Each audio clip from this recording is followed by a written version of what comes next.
The Mickey D's dust-up take deux. McDonald's still can't catch a big break. Protesters still kicking them in the buns for not doubling their minimum wage right now. Still shouting. Unions still pushing, and neither remotely budging. Today, the fallout from the shout-out with a union guy and me just having it out.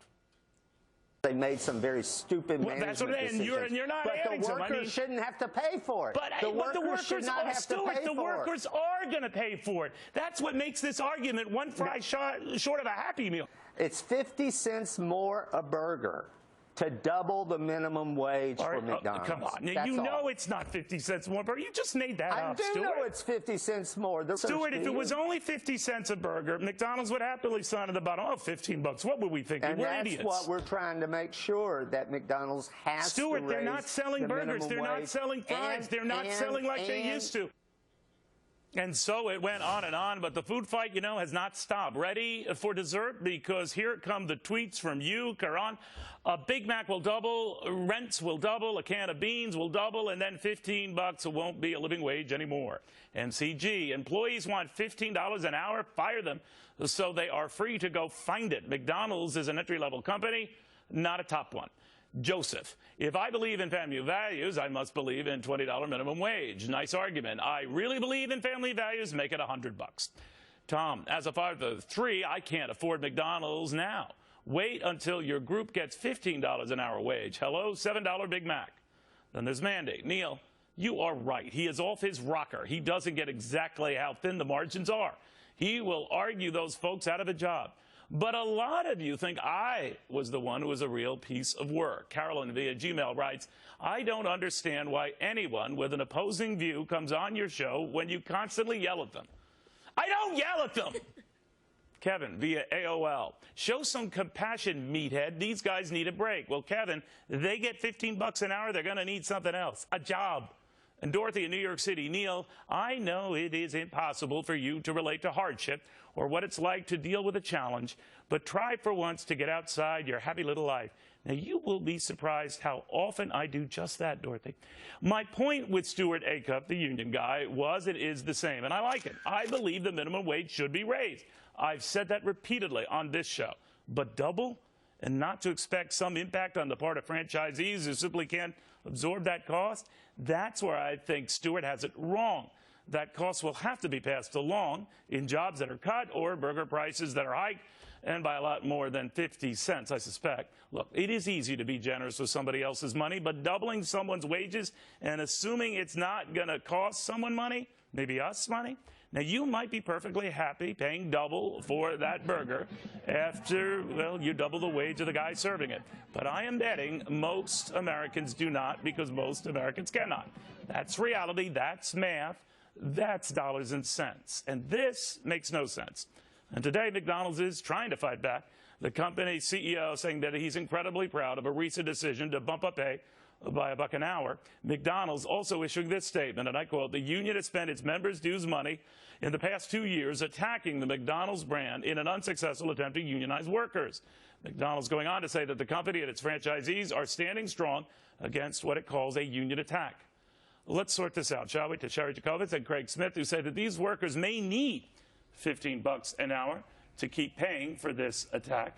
But my friend Komiki Konst is saying that it would all be worth it if it comes to pass. All worth it? Yeah. So you have the protests by the union members and non-union members, not so much just about the fair pay, but they were protesting the shareholders' meetings. And the reason why they were protesting the shareholders' meetings was because the shareholders were debating over the buyback process, the share buyback process. Right. So essentially what's happening right now is over the past 15 years, corporations, S&P 500 corporations, have invested more than 54% of their profits in their own shares. And who loses out? The long-term process is the employees lose out. They're not getting their pensions. That by buying back your own shares, you're providing ultimately more capital for your company. It's short-term capital. And even the CEO of BlackRock, Tammy Baldwin, there are a lot of people who are against this. It's potentially, you know, hundreds of millions of dollars. It's dangerous, though. That's what creates a bubble. I think it's fine to invest back in your own company, and the whole point of a company is to make money. This isn't a charitable organization, although we know that McDonald's does a lot of good. Look, the bottom line is, we all know this, you go into McDonald's, you see that there's this computer, it looks like something a 4-year-old could use. There's a picture of the burger, a picture of the item that you want to order, and and you press that button. All they have to, if they force them to double the minimum wage, double the wages on this, all you have to do is fire that worker, turn that computer over to the consumer, and we can push our own button. And that is exactly Well, Craig, my big fear with this, I'm the first to say I think we should raise the minimum wage. I don't know at what level. I do know it shouldn't be double. And I do know that that's a big pill to swallow for small, medium, large businesses all alike.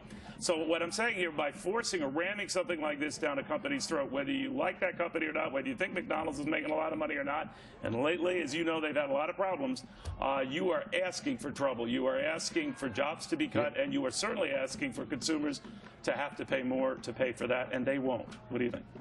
No, you're absolutely right, Neil. You said it in your opening. This is basic math. A fourth grader that has a basic understanding of arithmetic can figure this one out.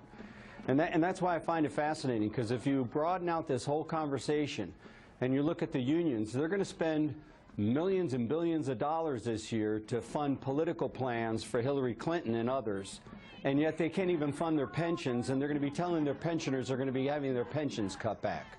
It's amazing to me how we blame everything on corporate America and we don't deal with the reality. It's like Social Security, Neil. The money's not going to be there. We now have 11 million people on Social Security disability and 11 million people in the manufacturing area. What I worry about, too, is that we're setting a dangerous precedent. I mean, all I argue in looking at this is that you can't, take, blood out of a stone here. So something would have to give. So where would it give? It would have to give in that instead of spending 54% of your profits on your own shares, maybe you should spend it on your employees, the people who invest their time and energy in your company and making it successful. But I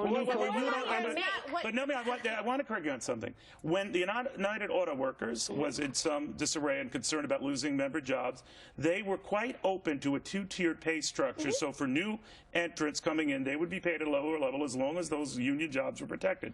I only mentioned that because that was exactly the argument these fast food owners had made for a two-tiered wage structure that would pay, let's say, high school kids or college grads who are working for them on a part-time basis a lower rate so that they're not paying everyone at that $15 rate. A savvy union realized that that was a savvy thing to do. Why is it very different when a company wants to do it? And they are easing in. I mean, even the wage law that just passed in California then why can't you argue for the same for fast food guys? Because the reality is nobody can survive. Nobody can survive. No family can survive. No, see, you're interested in preserving and finding it okay for union guys to do it, not when businesses do it. I mean, if businesses choose to do so voluntarily, which they never do, very, very rarely do they ever do so. They most certainly do. They most certainly do. One out of how many? They most certainly do. Cheri. The bottom line is this is not going to be good for workers. The unions do not want McDonald's doing nice things on their own that might be good for workers because by the way, if McDonald's were unionized tomorrow, like Walmart, this would all go away. This would all go away. And these workers then would have to wake up to the reality of paying a percentage of their paycheck to a union that really doesn't give a rat's patoot about it. And that's what we're seeing all over the country. We've been seeing this for years. The union bosses are very different from the union members that are paying the dues. You pay the dues, sometimes you're forced to, but you may want to because you think you're going to get something good out of it with some of the collective bargaining. When you get to the point where you've got the union bosses that no longer are working for the people paying the dues, paying their salaries, paying the gazillions of dollars that are going to the lobbyists in Washington. Well, but I'll stick to this part of the subject. My issue is that I think there are a lot of very well-intentioned unions that are not trying to do something nefarious or duplicitous here, but I think they often take their workers right off a cliff. And I worry that they sell them this dream of $15 an hour like it's money out of nowhere, and the companies can well afford it, and they don't know how the franchise system works. Yes, these companies can and will pay a higher wage. McDonald's has already offered a higher wage, but it's not good enough unless it's doubling. That is unrealistic, and that is fatal. You bet. And Neil, let me say one thing. Monico needs to understand this. Corporations buy back stock because it's the same as cash. So therefore, if the corporation gets in trouble, like McDonald's has been losing market share, they have cash to be able to go out and acquire new market share, thus keeping the current employees and hiring new employees. And you realize McDonald's has been... Monica, you don't understand economics, young lady. We're consumer economy. No, I got to explain this to you. You have no clue about economics, Monica. Nico. I can assure you of that. Let's not be mean here, but I will say this. I'm not trying to be ad hominem. She doesn't. Nomi, I'm just saying, when companies buy back their shares to address a depressed share price, that money goes back into the operation. That money goes back into, no pun intended, this keeps beefing up an operation that's hurting, that's losing business aggressively to competitors like Chipotle and others. If it doesn't clean up its act, it won't have employees, period. But it's short term, and that's how you fix a company overnight. But it's not long-term thinking. I mean, no, that's exactly they're what the doing CEO a long-term strategy. I don't know if they go the salad route or skip burgers and fries, but it is part of a long-term plan. I don't know if it's going to work. The long-term plan is to get rid of all their workers and replace them with You just said you're perfectly fine. You just said you're perfectly fine with unions doing the same thing, a two-tiered wage structure. Yes, I would not want to be a part of a company that's not making decisions that are not in the best interest of the company, and the employees do benefit by that as well. But right now, McDonald's has problems because people are not looking at their type of food. They don't go there for salads. Right. And if you get rid of the dollar menu because people can't afford it, or prices like at that level, you're losing customers. Would you pay double for a burger to pay a worker double his salary? Five Guys to pay. Yes. I'm a vegetarian. Oh, they're very good comment. Double for salary. You're great at politics, Monico, but with economics, I'm sorry. Go to a better restaurant. No, that's what happens. Guys, thank you very, very much. This is even worse than yesterday, isn't it? Meanwhile, this senator just spent 10 and